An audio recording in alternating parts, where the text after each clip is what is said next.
¿Qué pasa si ganas la demanda colectiva por el TPS o el parol, o si las organizaciones demandantes ganan, pero Donald Trump igual elimina tu protección? ¿Es posible esto? Lo puede hacer apelando incluso si ya estás inscrito en las organizaciones que hemos dicho aquí que deben inscribirse para formar parte de estas demandas colectivas, tanto los beneficiarios del parol como los del TPS. ¿Puede llegar esto a la Corte Suprema y anular una decisión a tu favor o todo lo contrario? ¿Qué nos dice la historia sobre esto en otros casos anteriores? Hoy hablamos de esto, hoy te explico por qué eso no solo es posible, sino que ya ha pasado antes, pero hay excepciones y hay que tener mucho cuidado con el caso en particular y cómo se ha argumentado. Así que hoy conversaremos de esto y más. Esta fue una decisión importante, ¿no? Fue una decisión importante. Una decisión increíble, una decisión que nos alegra mucho. Esta mañana, la Corte Suprema ha otorgado una victoria monumental para la Constitución, la separación de poderes y el Estado de Derecho. Al anular el uso excesivo de mandatos judiciales a nivel nacional para interferir con el funcionamiento normal del Poder Ejecutivo, la Corte Suprema ha detenido a la propia presidencia. Eso es lo que han hecho.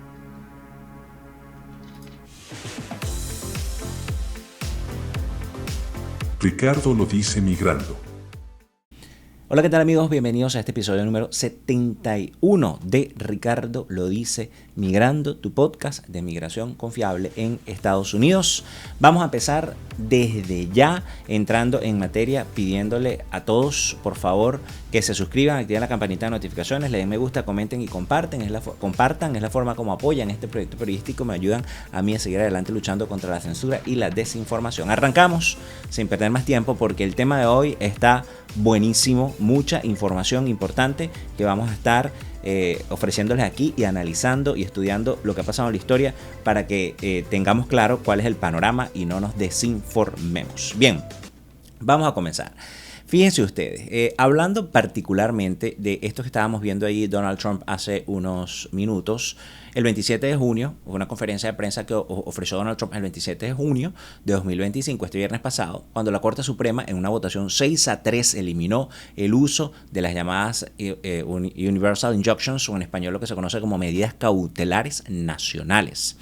Es decir, los jueces federales ya no pueden bloquear a nivel nacional una política del Ejecutivo, es decir, del presidente, con una sola demanda. Es decir, que no incluya estas demandas colectivas.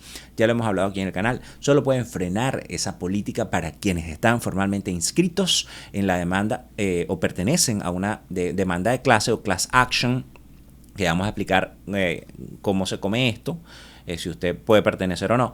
Pero, bueno, como tal, uno se pregunta, ¿qué es esta class action? Bueno, vamos a ver un fragmento de la decisión de este 27 de junio de la Corte Suprema antes de esta rueda de prensa que ofreció Donald Trump ahí en pantalla.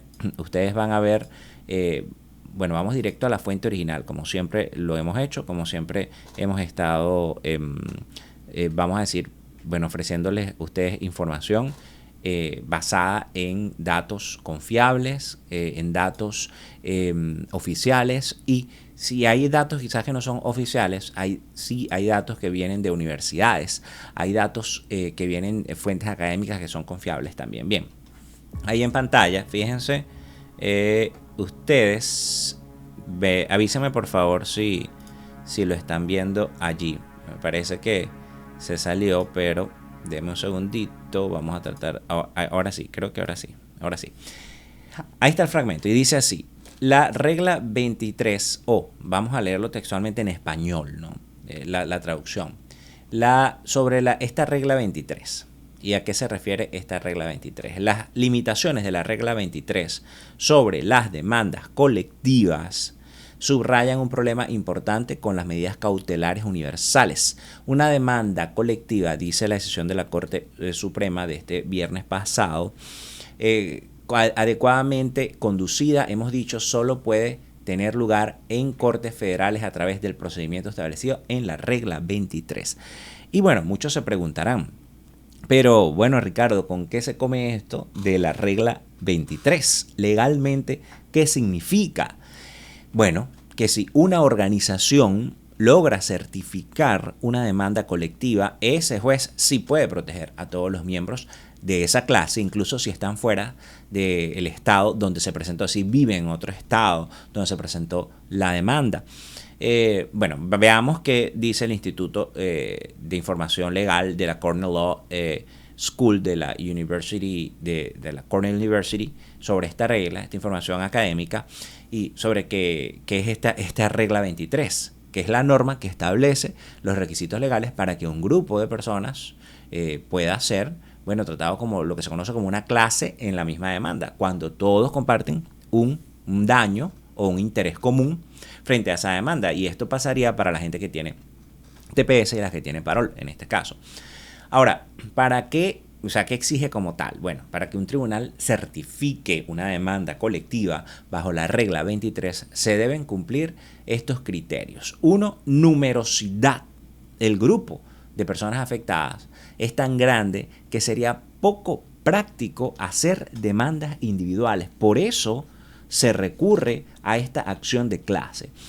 Como segunda opción, son cuestiones, como segundo requerimiento, son cuestiones comunes, es decir, que compartan cuestiones comunes el grupo, ¿no? Hay preguntas legales o fácticas comunes que afectan a toda la clase. Y una cosa importante, representatividad adecuada. ¿Qué quiere decir esto? Bueno, que los demandantes deben representar de forma justa y adecuada los intereses del grupo. Y número 4, según esta información, que insisto, estamos tomando el Instituto de Información Legal de la Cornell University, dice el punto 4 de esto, de los requisitos, dice adecuación procesal. La demanda colectiva debe ser el mecanismo más justo y eficiente para resolver el conflicto. ¿Pero por qué esto es tan importante? Bueno, porque tras el fallo de la Corte Suprema, en el caso Trump versus Casa, que por cierto es uno de los casos emblemáticos o que tomó, o vamos a decir, el caso principal, junto con otros casos que demandaron por la ciudadanía de nacimiento, que si no han visto ese episodio, vayan a verlo, está el episodio anterior, sobre, bueno, qué va a pasar con los niños que nacen después de esos 30 días que dio la Corte para que entre en vigor esta medida. Bueno, ellos tomaron vamos a decir, ese fallo, Trump versus Casa particularmente. Bueno, las demandas colectivas después de este fallo se convirtieron en la vía legal, legítima, para extender el bloqueo de la orden ejecutiva, de distintas órdenes ejecutivas de Donald Trump. De hecho, vimos recientemente, este episodio se está grabando y va a salir probablemente este mismo 3 de julio, pero el 2 de julio un juez federal bloqueó las restricciones de asilo que había puesto Donald Trump en la frontera, que ya no se podía pedir asilo. Que por cierto, si quieres que hable más de este tema, en particular sobre el tema del asilo y cómo va a afectar a las personas que quieren entrar o a las personas que están aquí ya, déjamelo aquí en los comentarios y tocamos este tema en el próximo episodio, que va a ser esta semana también. Ya vamos a tener, por cierto, horario fijo. Espérense porque lo vamos a anunciar pronto, porque yo sé que hemos estado variando los horarios del podcast. Pero bueno, estoy poniendo un ejemplo de que esa demanda certificó a los solicitantes de asilo como una clase. O sea que ya los jueces están empezando a tomar acciones sobre la decisión de la Corte Suprema de Justicia, la decisión reciente de la Corte Suprema de Justicia. Fíjense ustedes. Ahora, por eso hicimos el episodio anterior, que ya yo se los dije, o sea, no solamente el de la ciudadanía por nacimiento, que tiene que ver con esta regla, por lo que la Corte usó originalmente para tomar esta decisión, sino que en el episodio del parol, que fue el 69, este es el 70 hicimos sobre la ciudadanía de nacimiento, luego el 71, que es estamos saliendo con el 71. Bueno, en el 69, pueden irlo a buscar, hablamos sobre el parol y el TPS, y bueno, cómo pertenecer a una clase y ser beneficiados por estas demandas. Bueno, y se los estoy dejando también etiquetado aquí, por favor, para que vayan, lo revisen y lo vean después de que, por supuesto, terminen de ver este episodio, le den me gusta, comenten y compartan, porque es la forma como también pueden apoyar a que lleguemos a más personas. Ahora, la Corte dejó claro que un juez sí puede otorgar vamos a decir, un amplio alivio a toda una clase, como lo hizo este juez este 2 de julio con respecto a los solicitantes de asilo, siempre y cuando la clase haya sido certificada legalmente bajo la regla 23, que ya la leímos. Ojo, eso como tal sustituye las Universal Injunctions o las medidas cautelares nacionales, que ya no se permiten según el fallo de la Corte Suprema de más de 100 páginas que explicamos en el episodio anterior de este 27 de junio. Entonces, si tienes TPS o parol y no estás inscrito en la demanda colectiva, no estás protegido. Y si el juez falla a favor del grupo, tú quedas fuera. Si tu nombre no está ahí, así de simple. Ahora, y si se gana la demanda, ¿Trump tiene margen de acción? Bueno, sí tiene margen de acción, y eso lo confirma un precedente clave. El caso, por ejemplo, del Departamento de Seguridad Nacional o Department of Homeland Security versus Regents of the University of California, que esto fue 2020, con el primer mandato de Trump. Aquí la Corte Suprema bloqueó temporalmente la eliminación del programa DACA, que protege a ciertos jóvenes migrantes conocidos como Dreamers, los llegados en la infancia. ¿Qué es para los que no conocen este DACA? Porque es importante conocer el precedente. Miren, yo les voy a decir una cosa. Los venezolanos estamos nuevos en este país.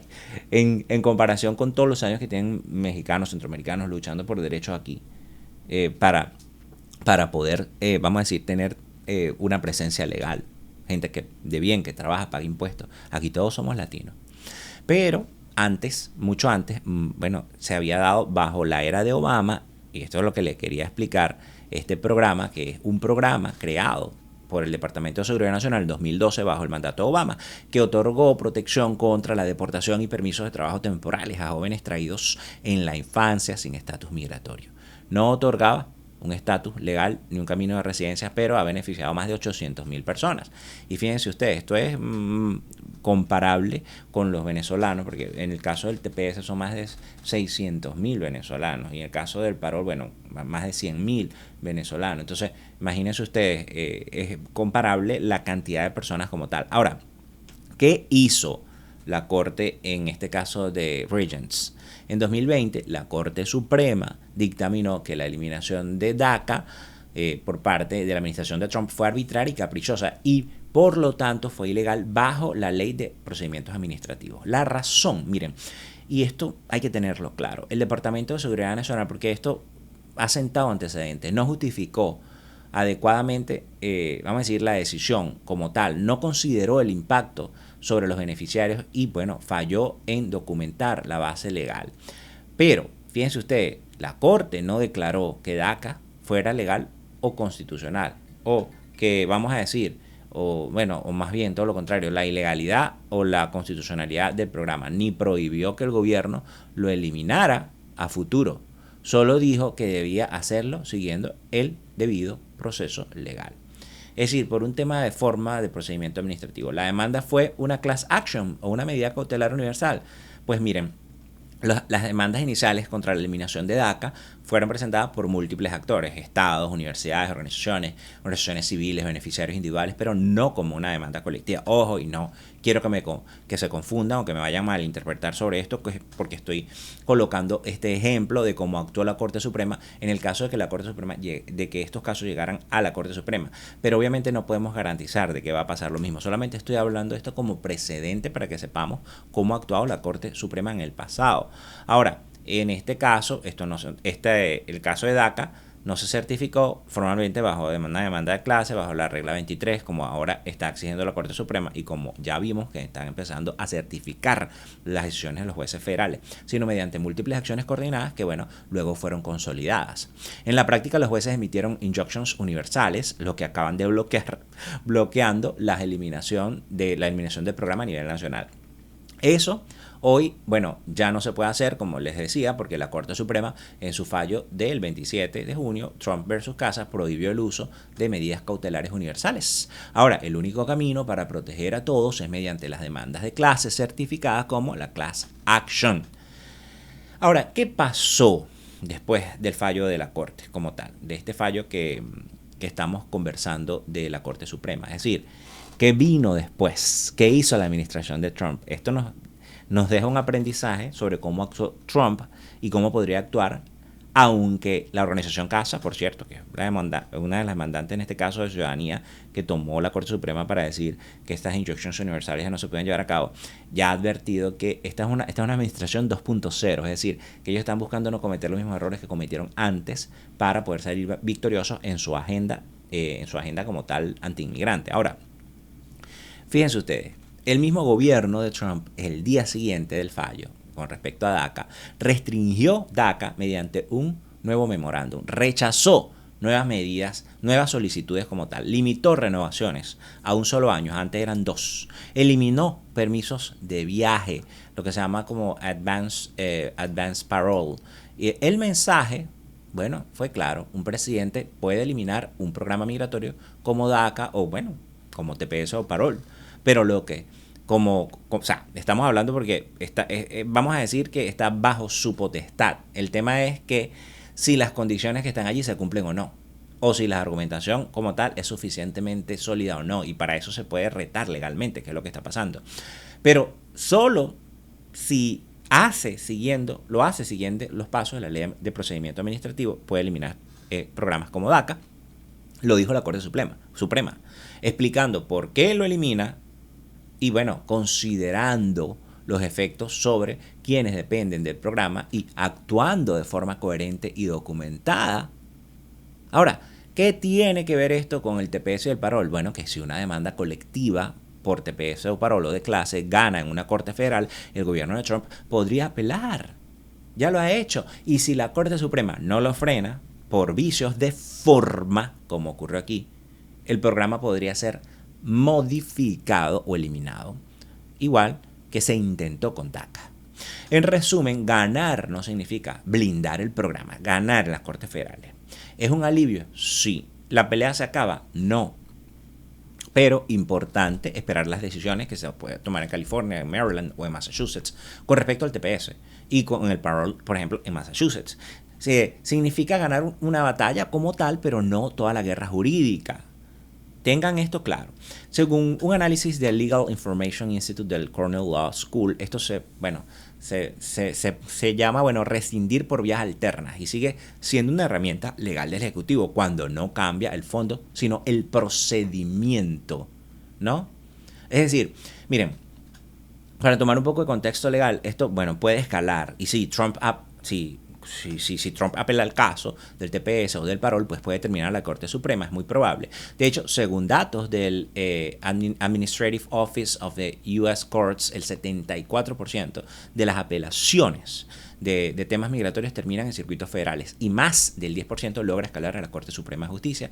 Y bueno, si hay conflicto entre los circuitos. Y yo les voy a decir una cosa, particularmente en este caso, estamos claros que Trump le ha pedido a la Corte Suprema que se pronuncie con respecto a el TPS y el parol para dejarlo eliminar el TPS y el parol mientras que se resuelve el caso en las Cortes inferiores. Así que ya han tocado pues la Corte Suprema estos dos casos como tal.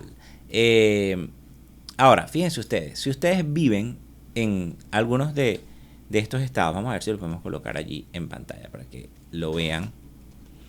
A ver, es que no sé por qué no se me pone pantalla completa, estoy tratando, pero ahí está.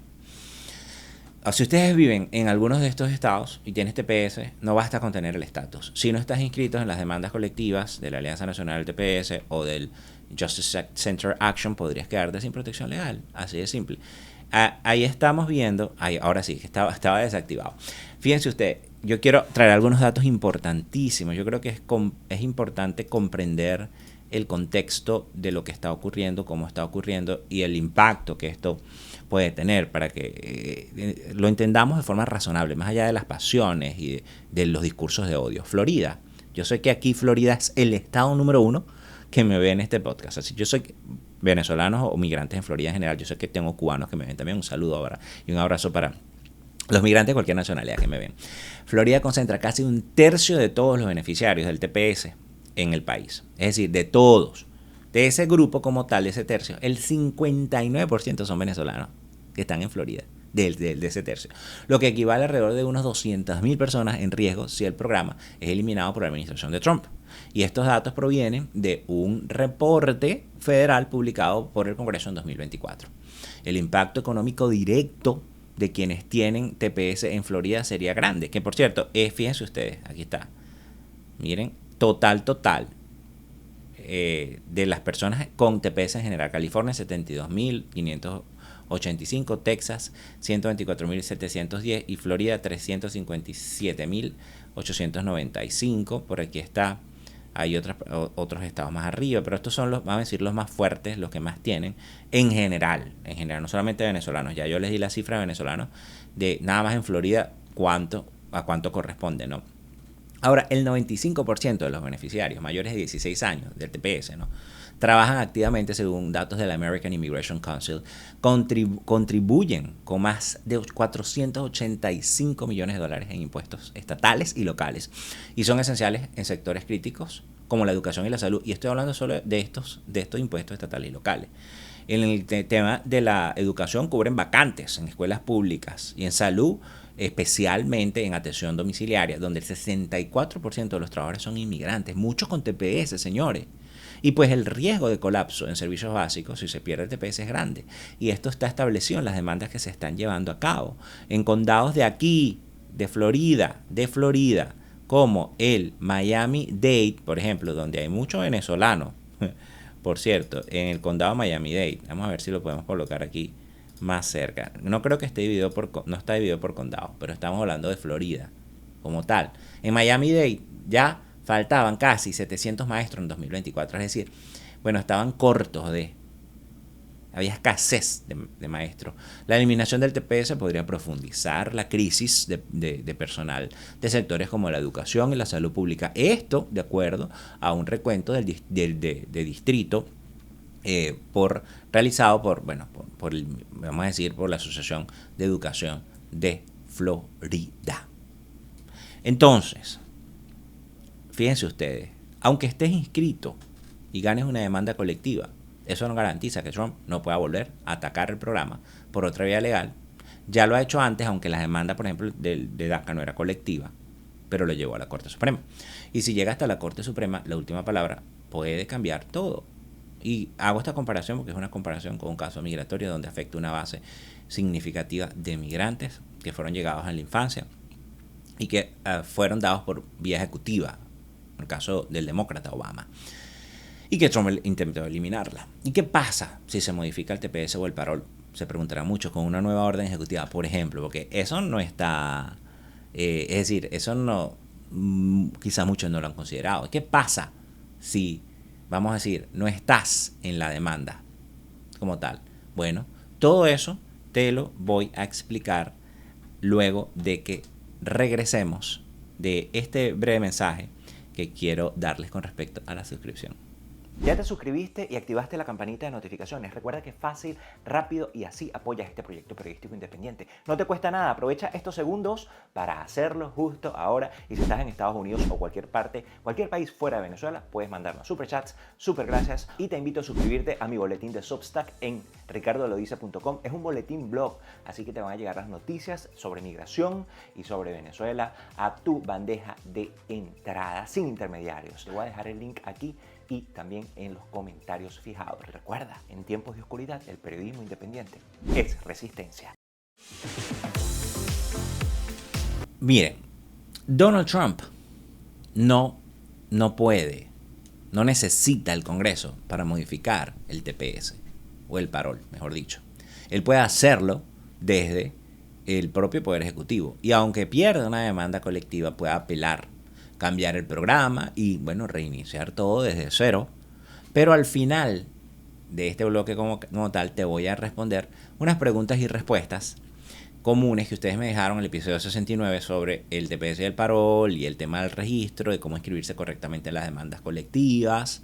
Así que pendientes porque ya vamos a pasar por eso. Y pues si ustedes tienen alguna duda que yo pueda responder como periodista, ojo, no soy abogado, soy periodista basado en información oficial, información confiable, información legal que publican, vamos a decir, instituciones o universidades, déjenla aquí abajo. O si tienen algún tema que querramos que toquemos, que quieren que les interese que toquemos, como la orden con el tema del asilo que dio el juez el día de ayer, pues déjenmelo aquí en los comentarios. Ahora, fíjense ustedes, una demanda de clase puede frenar una orden ejecutiva migratoria, sí, pero si el gobierno pierde en primera instancia, puede apelar ante el Tribunal Federal del Circuito y eventualmente, obviamente, como dijimos, llegar el caso a la Corte Suprema, que fue lo que pasó con el caso de DACA, el DHS versus Regents of the University of California en 2020. La Corte no protegió el programa como tal, solo dijo que si, bueno, lo quieres eliminar, hazlo bien con justificación suficiente. Y eso mismo puede aplicarse ahora al TPS de Venezuela y al parol para cubanos, haitianos, nicaragüenses y venezolanos. Ahora, si un juez frena la eliminación, la Casa Blanca puede volver al ataque modificando el programa solo lo necesario para que no aplique la decisión anterior. Es decir, las artimañas pueden ser muchas, pero hay organizaciones que están dando la lucha. Y con respecto a la justificación, si nos basáramos comparando con esta decisión de DACA, realmente las justificaciones que dio el Departamento de Seguridad Nacional para eliminar el estatus de protección temporal fueron justificaciones muy vagas, infundadas, que se contradicen con otros informes o con otras medidas o decretos que han establecido, como la ley de enemigos extranjeros, en la que reconoce a Venezuela como una amenaza, que se contradice con decisiones del propio Estado que ha prohibido viajar a sus ciudadanos a Venezuela porque hay un alto riesgo, que se contradice con, bueno, ¿por qué? Porque ya sabemos y hay que refrescarlo, porque esto fue hace unos meses, pero la gente se le olvida que en la decisión de la Corte Suprema, Cristina, la secretaria de Seguridad Nacional, dijo que en Venezuela se había arreglado la cosa, que habían mejorado, aunque persistían algunos elementos, pues desde el punto de vista de seguridad pública, de salud pública y de seguridad, y pues bueno, había eliminado, había mejorado salud pública, seguridad, imagínense ustedes, y crimen, en general, crimen, y había mejorado. Eso es lo que el Departamento de Seguridad Nacional dice. Pero se contradicen otras decisiones, en las que reconoce el Tren de Aragua, en las que usa el Tren de Aragua para intimidar a la población, para crear caos, para justificar detenciones arbitrarias sin el debido proceso, para deportar sin que las personas tengan acceso a un abogado. Disculpen, eso yo lo voy a denunciar y visibilizar, sea ocurra en Venezuela, en El Salvador, en Estados Unidos o en China, porque los derechos humanos son universales y el debido proceso es algo fundamental, que la misma Corte Suprema lo ha dicho. Sonia Sotomayor, en su opinión disidente en esta última decisión del viernes, dijo que, bueno, prácticamente el imperio de la ley estaba en peligro con esta decisión, ¿no? Entonces, yo creo que es importante tomar eso en consideración. Ahora, aquí hay algo que, bueno, ya se ha visto antes. Cuando una corte federal frena la eliminación de un programa migratorio, como pasó ya con DACA en 2020, la administración puede intentar modificar el programa justo para que ese fallo anterior ya no aplique como lo estábamos explicando y así reiniciar el proceso en tribunales. Esto es una artimaña, vamos a decir, legal. No necesita cambiar la ley, solo ajustar lo suficiente el reglamento para abrir un nuevo litigio. Y pues, bueno, ya esto, bueno, ocurrió, o por ejemplo, tras el fallo de la Corte Suprema, en el caso DACA, la administración Trump emitió un nuevo memorándum, vamos a ver si lo vemos ahí en pantalla. Este memorándum, por cierto, un memorándum oficial, está directamente de la página del DHS ahí, el 28 de julio de 2020. Emitió ese memorándum reduciendo las renovaciones a un año y bloqueando nuevas aplicaciones del programa de DACA. Este es un contenido archivado del Departamento de Seguridad Nacional, un memorándum, ¿no? Bueno, entonces, esto, y aquí hay algo, bueno, más que se está discutiendo, ¿no? Por ejemplo, el caso de CBP One, la aplicación que se usaba para citas en la frontera, aunque todavía no hay una demanda colectiva o de clase certificada en las Cortes Federales, ya hay organizaciones que tienen, bueno, tiempo preparando esta acción legal y ahora pues se presume que van a pedir un registro como lo ha pedido el Justice Action Center en el caso del Parol o la Alianza Nacional del TPS, por ejemplo. Entonces es lo que se presume. Fíjense ustedes, esto por supuesto para poder mantener dentro de la clase, proteger dentro de la clase a las personas que aplicaron o que son beneficiarias de estos programas. Ahora sí, como tal, vamos con los que me dejaron, bueno, decenas de personas en los comentarios. vamos a decir, comentarios, preguntas, dudas, etcétera. Algunas pude agarrar y yo sé que algunas representan otras, del episodio 69, en el que hablamos sobre el parol y el TPS, particularmente con foco en el tema del registro, que sí, dónde se registran, que sí, cómo servía el tema si servía una para el tema del parol y otra no, sobre temas técnicos de la inscripción, etcétera. Todo esto y más, yo se los respondo ahora con fuentes confiables, sin rodeos. Así que no se despeguen. ¿Quieres empezar tu canal de YouTube desde cero o crecer un canal de YouTube? Pues yo te voy a dar las herramientas, lo que he aprendido desde cero hasta más de 150,000 suscriptores, una comunidad que hemos logrado construir con el apoyo de todos. Te voy a dar las herramientas que me han funcionado, todo desde el punto de vista práctico, condensado en un ebook. El ebook lo estoy escribiendo, pero bueno, pronto vas a tener noticia de eso.